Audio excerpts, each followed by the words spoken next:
Quel est donc votre but, madame la ministre du Travail? Si vous vouliez souffler sur les braises de la colère sociale, vous n'y prendriez pas autrement.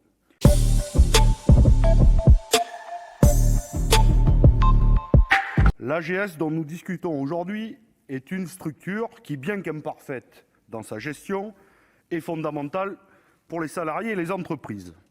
Pourtant, elle est aujourd'hui menacée par votre réforme, à laquelle s'opposent des organisations syndicales et patronales.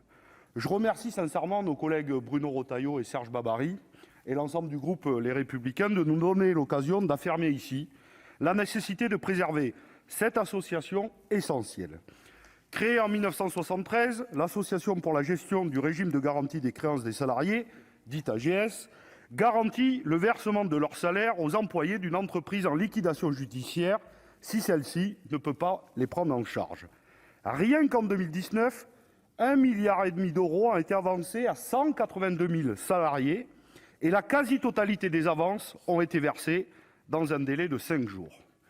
En ces temps de crise sanitaire, sociale et économique, dont les effets se feront sentir de manière durable, son utilité et son caractère fondamental ne peuvent être remis en cause. L'AGS a été créée pour protéger les salariés et non pour payer les frais de justice. Il est donc important de lui conserver son but initial. D'autant que, dans cette crise, comme dans toutes les autres, les salariés se retrouvent en première ligne. On ne compte plus les licenciements survenus au cours des derniers mois.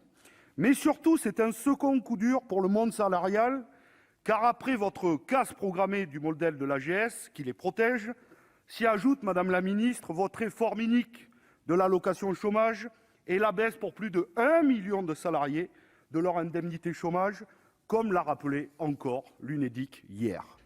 Quel est donc votre but, madame la ministre du Travail? Si vous vouliez souffler sur les braises de la colère sociale, vous n'y prendriez pas autrement. L'AGS est financée par des cotisations patronales et une créance qu'elle prend sur une entreprise en liquidation. Elle est ensuite remboursée en priorité, ce qui constitue environ 25% de ses ressources. Elle ne coûte donc rien à l'État, il est important de le rappeler. Il est vrai que l'AGS, je le disais, n'est pas parfaite et sa gestion mérite d'être discutée et débattue. Ce n'est pas un organisme paritaire, puisqu'entièrement administré par les organisations patronales. Débattons-en.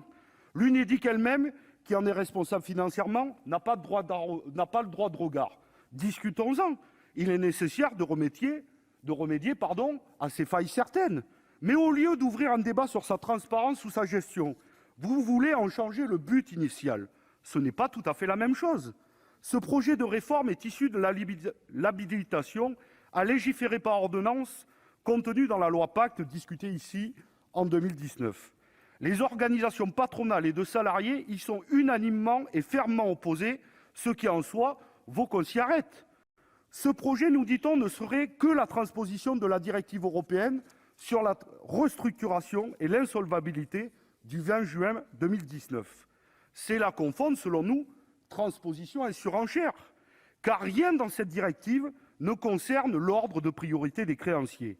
Et c'est précisément cet ordre que votre gouvernement se propose de modifier.